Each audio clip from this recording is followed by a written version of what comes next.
Hello po sa inyong lahat mga ka-crypto. Ako po si Pinoy Crypto Trader at sa video na ito ay atin pong pag-uusapan ang aking technical analysis dito po kay Toncoin. Ngayon pong October 30 taong 2024. Pero quick update lamang po tayo rito.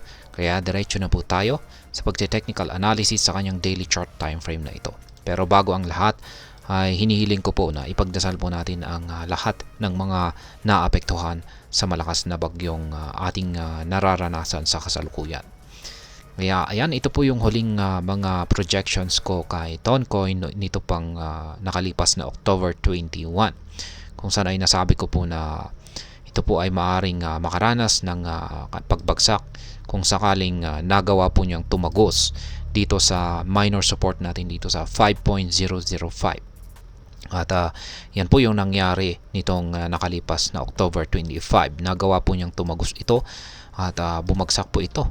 Umabot po siya rito. Ayan, tumagos na rin po siya sa or tinusok na rin po niya ng kanyang mahabang karayom ang minor support natin dito sa 4.704 at malapit na po niyang marating yung lower portion ng ating descending triangle pattern dito.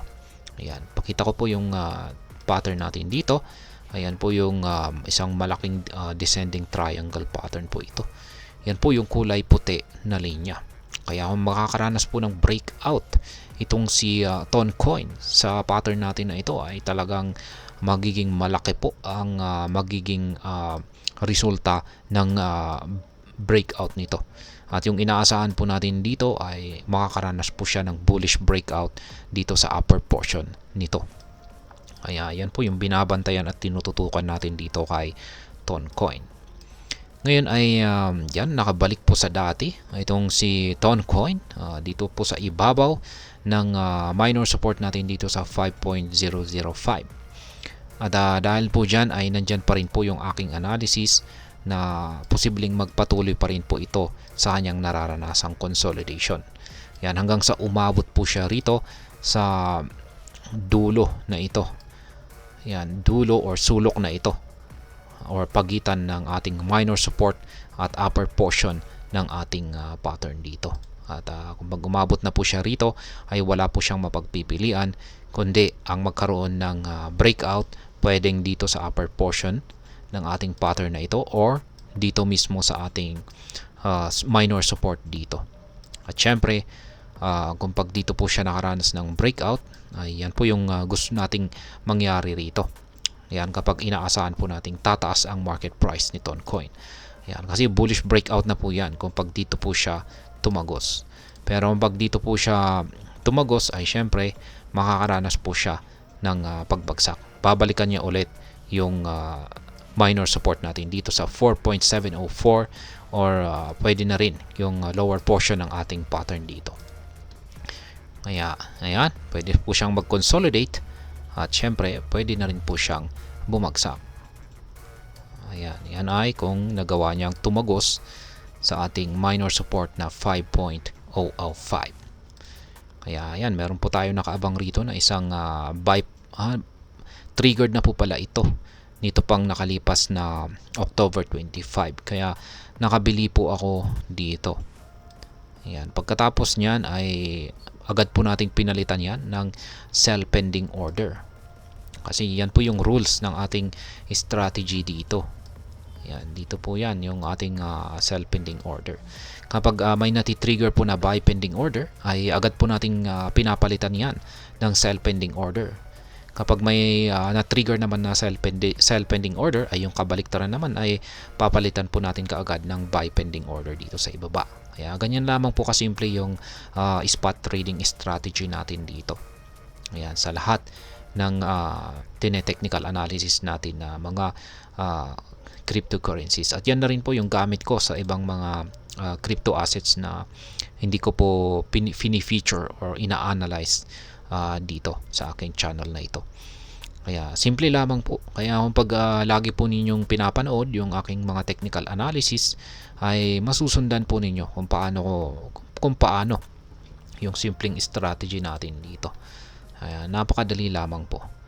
At syempre, nandyan na rin yung chances na aangat itong si Toncoin kung sakaling yan na nga nabasag niya yung upper portion ng ating pattern dito. At yan na po. Kung kaya na aking sinabi kanina, ay basta kung mababasag niya yung upper portion ng pattern natin dito, ayan po ay isang bullish breakout. At yan po talaga yung inaabangan natin, yung mabasag niya ito.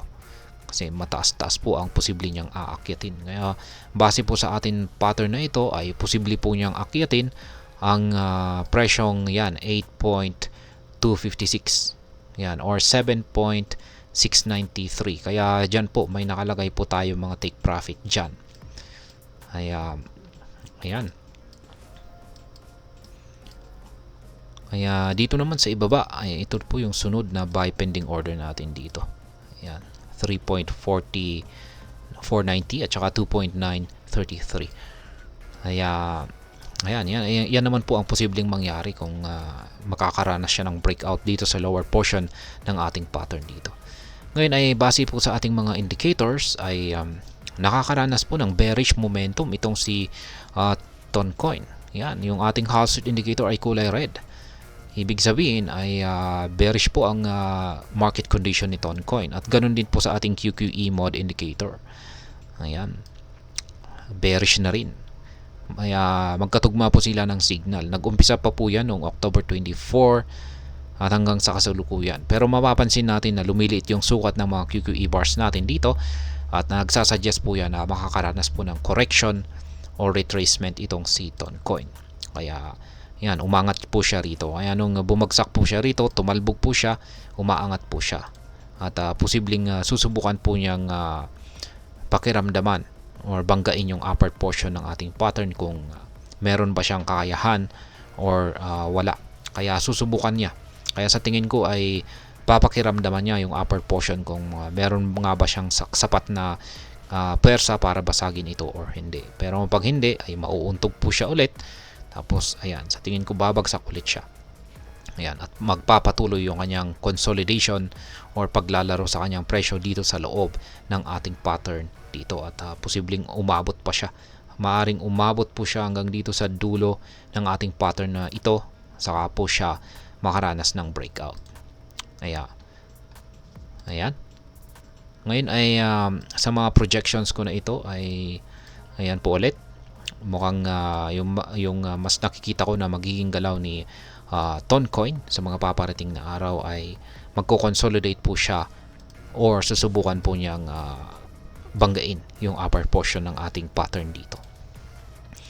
At ayan, para sa mga bago lamang po rito ay check na lamang po ninyo ang description ng video na ito para malaman kung anong platform at mga indicators ang ginagamit ko dito. At hanggang dito na lamang po tayo sa video na ito mga ka-crypto. Marami pong salamat sa panonood. Ingat po tayo lagi at God bless po sa ating lahat.